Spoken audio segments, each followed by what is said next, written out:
अब पौराणिक कथाओं में भगवान विष्णु के शयन की सबसे जो रोचक कथा है वो क्या है, वो सुन लीजिए। हुआ क्या, दानवीर राजा बलि से जुड़ी हुई यह कथा है। वामन अवतार लेकर जब भगवान विष्णु ने राजा बलि से 3 पग में सब कुछ दान में मांग लिया था, तो बलि ने अपना सिर आगे रख दिया। भगवान बलि की इस परम दानशीलता से इतने प्रसन्न हुए विष्णु कि उन्होंने बलि को पाताल लोक का राजा बना दिया और उससे कोई भी वरदान मांगने को कहा। राजा बलि ने चालाकी से वरदान मांगा कि भगवान हमेशा उनके सामने पाताल लोक में ही निवास करें। अपने भक्त के वचन में बंधकर नारायण यानी कि भगवान विष्णु पाताल में पहरेदार बनकर रहने लगे। इससे बैकुंठ सूना हो गया, ऊपर वाला बैकुंठ। तो माता लक्ष्मी चिंतित होने लगी।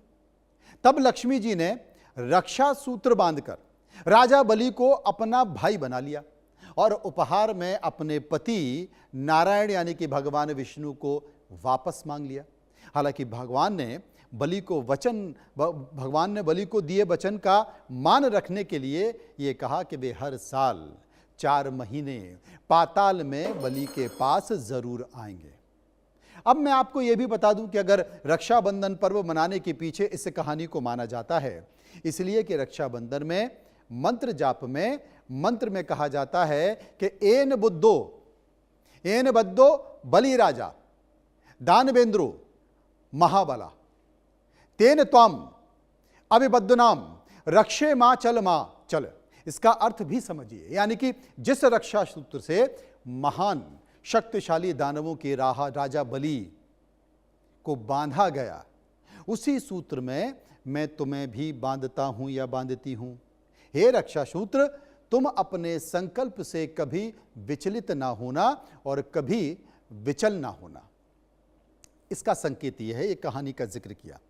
असल में जब भगवान विष्णु 119 दिनों के लिए योग निद्रा में चले जाते हैं तो मन में सवाल उठता है कि इस दौरान ब्रह्मांड का संचालन आखिर करता कौन होगा। उदाहरण के तौर पर कोई गाड़ी अगर चलाने वाला ड्राइवर है, अगर वो उस गाड़ी को लेकर छुट्टी पर चला जाता है तो फिर गाड़ी कौन चलाएगा, इसकी चर्चा भी बहुत है। तो देवशयनी एकादशी से लेकर देव उठनी एकादशी तक षष्ठी के संचालन और पालन पोषण की पूरी जिम्मेदारी किसकी होती है, आपको जानकारी है? नहीं होगी, मैं बताता हूं। भगवान शिव की जिम्मेदारी होती है। जब विष्णु निद्रा में चले जाते हैं तो शिव इस जिम्मेदारी को संभालते हैं और यही कारण है कि चतुर्मास के दौरान आने वाले सावन का महीना पूरी तरह से शिव की आराधना को समर्पित होता है।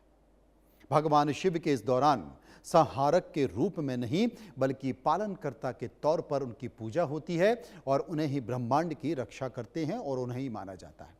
जब नारायण सोते हैं तो फिर शिव जागते हैं और जब हरि और हर यानी कि विष्णु और शिव के बीच उस अटूट तालमेल को दिखाता है, उससे ये पूरी सृष्टि बिना किसी बाधा के चलती रहती है। ये बड़ी रोचक कहानी है क्योंकि शिव जी को तो संहारक कहा जाता है, लेकिन ये 4 महीने वो पालनहर्ता के तौर पर सावन का महीना भी इस दौरान आता है।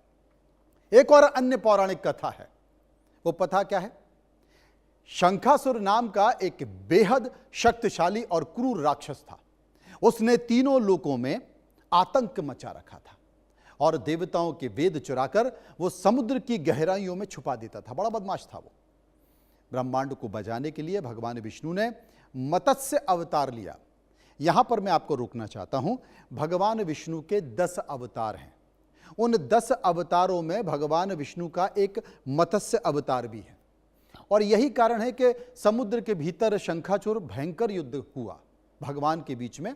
जो मत्स्य उन्होंने अवतार लिया था उनके बीच में और भगवान शिव के बीच में जमकर युद्ध हुआ और जमकर युद्ध हुआ तो वो इतने थक गए, बहुत शिथिल हुए। बाद में उनका संहार किया। ये महसूस किया देवताओं की प्रार्थना पर भगवान विष्णु आषाढ़ शुक्ल एकादशी के दिन क्षीर सागर में विश्राम करने चले गए।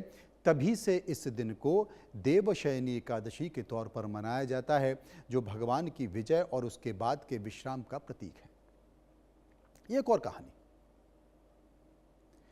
119 दिन की निद्रा, लेकिन प्रकृति और चतुर्मास के बीच भी तालमेल है। इस बात को समझिए। असल में सनातन परंपरा में चतुर्मास की व्यवस्था केवल धार्मिक नहीं है, बल्कि यह बेहद व्यवहारिक और प्राकृतिक भी है।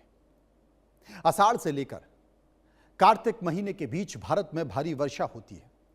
इस मौसम में नदियां उफान पर होती हैं, रास्ते बंद हो जाते हैं, यात्रा करना बेहद जोखिम भरा होता है।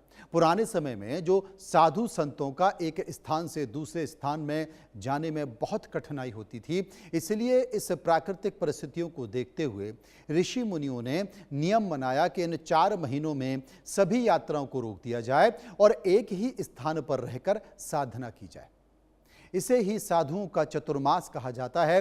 भगवान विष्णु का सोना असल में इंसानों का एक संदेश देता है कि जब प्रकृति अपने रौद्र रूप में होती है या फिर गतिशील होती है तो इंसानों को अपनी बाहरी दौड़ भागदौड़ रोककर अपने भीतर झांकना चाहिए और अध्यात्म शांति की तलाश करनी चाहिए।